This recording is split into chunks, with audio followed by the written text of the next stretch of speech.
शाह वकार साहब चिश्ती साहब हैं, क्योंकि चिश्ती साहब का एक बात मैं बताऊं आपके, हजरत शाह विलायत साहब की औलाद में से ये हैं और वो वली थे। और ये वली लोग जहाँ बैठ जाते हैं वहाँ अपना रुतबा बना लेते हैं और जिसके पास बैठते हैं उसको भी कामयाब कर देते हैं। यानी कि निजामुद्दीन साहब के पास बैठे हैं। अब आप मेरी बात का अंदाजा लगाएं कि क्या होने वाला है, यानी कि क्या दुआएं मिलने वाली हैं बुजुर्गों से। साहब आप क्या चिश्ती साहब आप बताएं, आप क्षेत्र में घूम रहे हैं सर, क्या समीकरण कह रहा है कि भराना जी भी हैं, बसपा के मोंटी साहब भी हैं और काजी निजामुद्दीन साहब भी हैं, क्या कहना चाहेंगे साहब? सबसे पहले तो बता दूं कि मैं बहुत गुनाहगार और खाकसार इंसान हूँ। नहीं सलीका है आजी का, न बंदगी मेरी बंदगी है, ये सब तुम्हारा करम है आका के। आप बात अब तक बनी हुई है। रही बात इस चुनाव के सिलसिले में कि जो बढ़ाना है उनके दामाद भी आए थे 17 में, 3,500 वोट पर सिमट के चले गए थे। दामाद तो बहुत कीमती चीज होता है। और आप 200 से भी लड़े, राजस्थान से, आप हरियाणा से भी लड़े, आप यूपी में खतौली से भी लड़े, अब यहाँ गए। तो शर्तें नहीं लगाई जाती दोस्ती के साथ, कीजिए मुझे कबूल मेरी हर कमी के साथ। और किस काम की रही बढ़ाना जी, ये दिखावे की जिंदगी। वादे किए किसी से, गुजारी किसी के साथ। पहले खतौली वालों के तो वादे पूरे कर दो। अरे बेंगलोर बना देंगे भाई साहब, वो वादा कर रहे हैं भाई साहब। उन्होंने जहाँ हरियाणा चुनाव लड़ा, फरीदाबाद को जिस गांव से पालना क्या है उसे पेरिस बना दिया होगा, दौसा को उन्होंने वाशिंगटन बना दिया होगा, खतौली को उन्होंने पेरिस क्या कुछ और बना दिया होगा, लंदन बना दिया होगा। तो भैया झूठ की नगरी है, कुछ नहीं होगा इंशाल्लाह। मंगलौर की जनता बहुत होशियार है।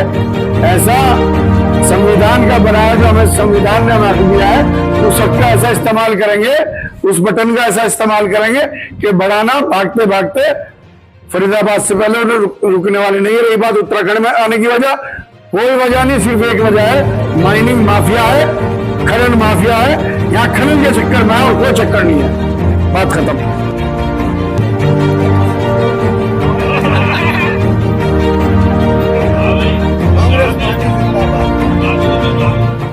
जानी मानी हस्तियां कुरैशियों में, यानी कि मरगूब कुरैशी साहब मेरे सम्मुख है। सर आप भी क्षेत्र में घूम रहे हैं, क्या कहना चाहेंगे आप सर? और आज की मीटिंग के बारे में क्या कहना चाहेंगे सर? आज तो कार्यकर्ता मीटिंग थी। आज सब लोगों को बुला के सबको जिम्मेदारियां दी गई, अपने अपने मोहल्लों की, गलियों की, पड़ोस की। जो जो लोग हमारे तमाम कांग्रेस के कार्यकर्ता हैं सबको बुलाया था, इसीलिए सबको अपनी जिम्मेदारियां दे करके उनको अपने अपने काम पे लगा दिया गया है। और रही क्षेत्र की बात, क्षेत्र में कांग्रेस का परचम लहरा रहा है। निश्चित तौर पे इंशाअल्लाह अजीज कांग्रेस की जीत होगी, क्योंकि सब लोग, क्षेत्र के लोग समझ गए हैं केवल अगर चुनाव है तो भाजपा के साथ कांग्रेस का चुनाव है। बीएसपी वीएसपी कुछ नहीं है, कोई सब पर्दे से साफ हैं। इसलिए जो है सब लोग समझ गए, क्योंकि झूठे लुभावने वादे जो मोदी जी ने किए थे उसको भी सब समझ गए लोग। तो इसी तरह से ये उन्हीं की नकल करके भराना जी कह रहे हैं मंगलौर को बेंगलोर बना दूंगा और हर तीसरे महीने जो है चौथे महीने में 1,000 लड़कों को नौकरियां दूंगा। अरे 2 करोड़ नौकरियां देने का प्रधानमंत्री ने वादा किया था, हर साल 2 करोड़ दूंगा, हर साल 4 करोड़ छीन लूं, तो ये कहां से दे देगा? बढ़ाना कहां से दे देगा? समझ में नहीं आ रहा। तो इसलिए कह रहा हूं ये झूठे वादे सब लोग समझ गए हैं, तमाम क्षेत्र की जनता समझ चुकी है। कतई कोई किसी के बहकावे में आने वाला नहीं है, वे सीट जीते। अच्छा सर, कांग्रेस और भाजपा के बीच मुकाबला है, तो बसपा का क्या प्रतिशत रहेगा? नहीं, बसपा तो बहुत डाउन है, भाजपा की बी टीम है, वो भाजपा का काम कर रहे हैं। बसपा वाले भी मुस्लिम गांवों में जाके 5-7 गांवों में जाकर के केवल वोट मांग रहे हैं, जहां उनको वोट मांगना चाहिए वहां मांग ही नहीं रहे। वो तो इशारे में काम कर रहे हैं। 21,000 तो 20,000 के समथिंग तो हमारी वोट है इंसारी हो गए। नहीं ऐसा है, अंसारी वोट हमारे साथ है। अभी बहुत सारा एक जत्था अंसारी समाज का यहाँ बैठा हुआ था आप लोगों के सामने, इतना एक जत्था यहाँ अंसारी समाज का बैठा हुआ था। अभी मेरे यहाँ भी अभी अंसारी समाज की मीटिंग थी, सबने वादा किया और सब लोग अपने अपने कामों पे लगे हुए हैं, गलियों में मोहल्लों में घूम रहे हैं। अभी 3 बजे के सारी नए बास के लोगों ने अभी समर्थन किया आकर के, सारे लोग इकट्ठे होके आए थे अंसारी समाज। अल्लाह का शुक्र है, बहुत बढ़िया रहेगा इंशाल्लाह। देख इस तरह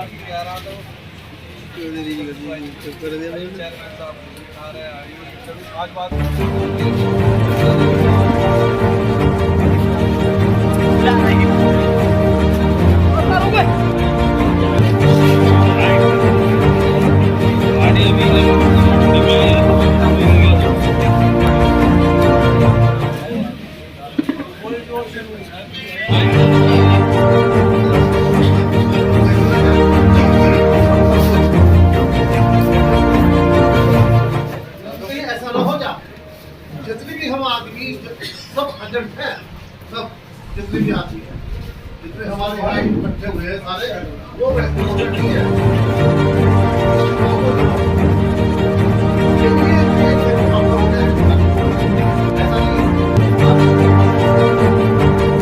नहीं, ये काम तुम करते ही नहीं। आजा। भाई सब नहीं तो खड़े नमस्कार दोस्तों, आज हम एक ऐसी शख्सियत के सामने खड़े हैं जो किसी तारीफ का मोहताज नहीं है। उनका नाम है कुंवर जावेद साहब। कुंवर जावेद साहब आज काजी निजामुद्दीन साहब के इस मीटिंग में, कार्यकर्ता की मीटिंग थी आज, उस मीटिंग में आया। मैं उनसे पूछना चाहता हूँ, सर आज ये कार्यकर्ता की मीटिंग है और कांग्रेस के बारे में आप क्या कहना चाहेंगे, क्या स्थिति है क्षेत्र में? भाई मैं भी एक कांग्रेस का कार्यकर्ता हूँ। माफ कीजिएगा, ये पूरी उम्र आ गई है, दरिये बिछाते और कुर्सी बिछाते, झंडा लगाते, अल्हम्दुलिल्लाह।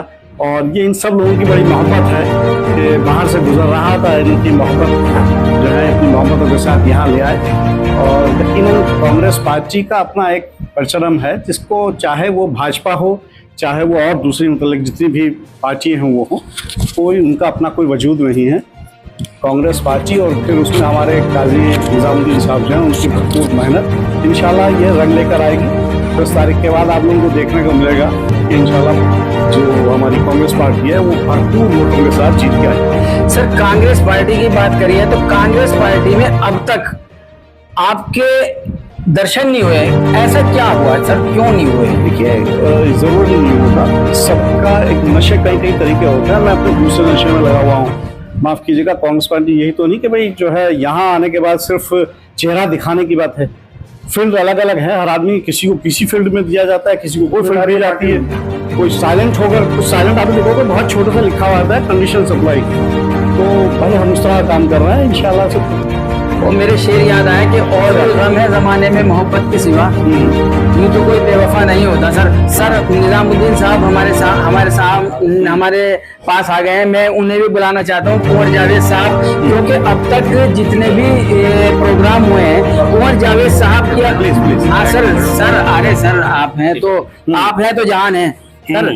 तो मैं कुंवर जावेद साहब से मैं पूछना चाहता हूँ, क्योंकि बनाना जी भी हैं और मोंटी साहब भी हैं, यानी कि बसपा से भी हैं। क्या इस यहाँ समीकरण क्या कह रहा है सर? देखिए मैं जहाँ तक समझता हूँ भारतीय जनता पार्टी की जो उम्मीदवार हैं वो बाहर से आए हुए हैं। जैसे कि पहले से भी मालूम है कि एक पैराशूट का नाम उनको दिया गया, वो यकीनन आए हैं, चले जाएंगे। अब ये लोगों की जुबान पर है कि भाई देखिए जो शख्स बाहर से आया है वो यहाँ क्या रुकेगा, अपना काम करेगा, उसके बाद चला जाएगा, तब जाकर उसे नोएडा तलाश करता फिरेगा। और अफगान अल्हम्दुलिल्लाह यहाँ अपने कांग्रेस पार्टी की एक अलग बात है, उनका अपना जो उम्मीदवार हैं मजबूत। वो तो कह रहे हैं कि मैंने यहाँ जमीन ले ली गुरुकुल नारसन के पास। जमीन तो उनकी सब जगह है भाई, राजा लोग हैं, जमीन से जुड़े हुए बने। इससे पहले यहाँ किसने देखा उनको? इससे पहले 2006 में सर आपकी बात रोकते को 2006 में आए थे। 2006 में उन्होंने ये बोला है कि 2006 में काजी निजामुद्दीन साहब ने मेरा टिकट कटवा दिया था, नहीं तो मैं 2006 में भी जीत जाता। देखा मेरी ताकत, नहीं तो ताकत देखा मेरी ताकत, उन्होंने कह दिया मैं टिकट कटवा देता हूँ। टिकट कटवा देते हैं। और देखिए आज ताकत ये रखते हैं अल्हम्दुलिल्लाह कि हमारे प्रदेश अध्यक्ष इनका टिकट लेके यहाँ खुद आते हैं। ये कोई छोटी बात नहीं है। ये हम लोगों के लिए बड़े फख्र की बात है कि हम लोगों के बीच में एक ऐसी शख्सियत मौजूद है। हमेशा हम लोगों को इस बात का ख्याल है। देखिए वो सब चीजें छोटी मोटी हैं जो लोग करते हैं, बताते हैं, लेकिन मैं समझता हूँ जो एक मजबूत दूसरी पार्टी का टिकट भी कोई कटवा सकता है। गट्टों में दम नहीं, बहस करते फिरते हैं। जी हाँ, तो दूसरी पार्टियों का टिकट नाचन नहीं आता आंगन टेढ़ा। नाचना ना जाने आंगन टेढ़ा। सर मिसाल अच्छी दी है, मिसाल अच्छी कुंवर जावेद साहब ने दी है कि नाचना ना जाने आंगन टेढ़ा, यानी कि दूसरों पे इल्जाम लगा रहे हैं। काजी निजामुद्दीन साहब पे इल्जाम लगा रहे हैं। ये क्या है, ये तो ये जाने बनाना जी जाने कब 2006 कह रहे हैं का फर्क कटवा दिया था। उन चीजों का क्या फर्क पड़ रहा है उसको?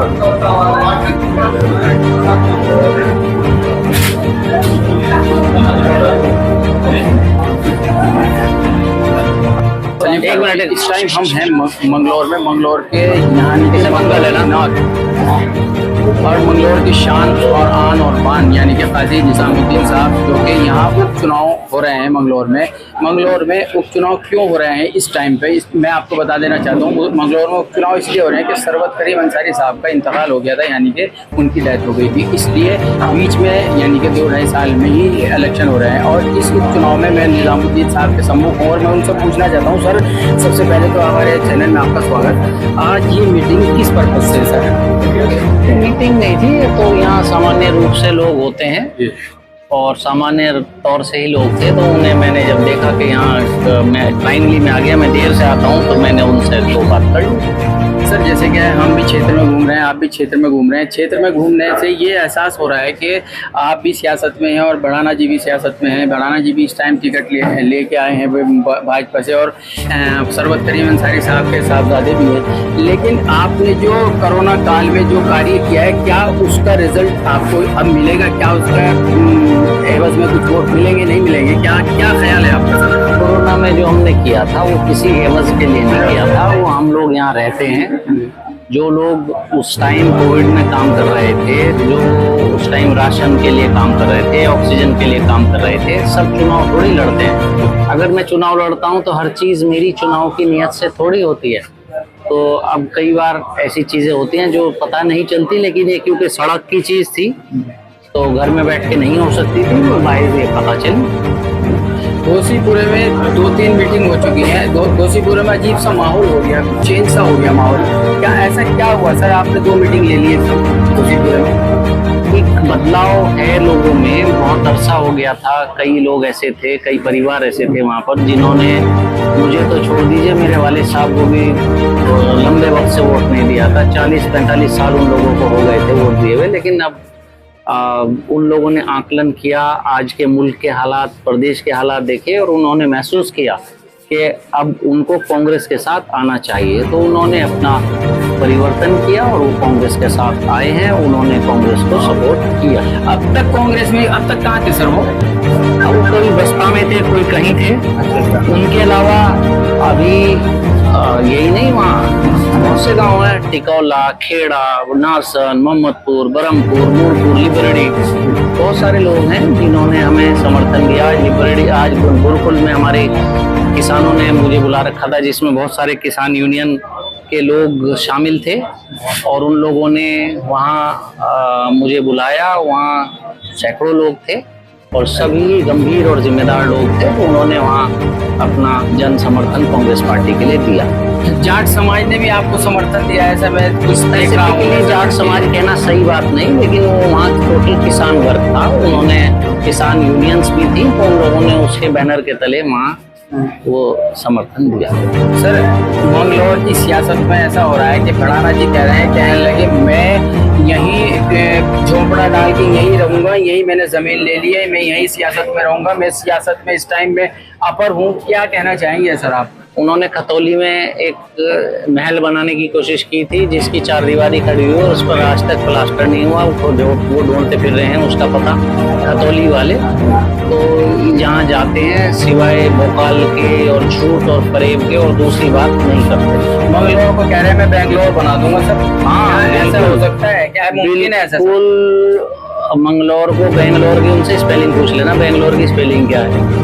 वो एक पत्रकार ने आज पूछ लिया, वो एमएलए की फुल फॉर्म नहीं बता पाए। बेंगलोर का बजट जो बेंगलोर विकास प्राधिकरण का बजट है, आप लोग गूगल कीजिएगा, उत्तराखंड के बजट से ज्यादा है, पूरे प्रदेश के बजट से ज्यादा है।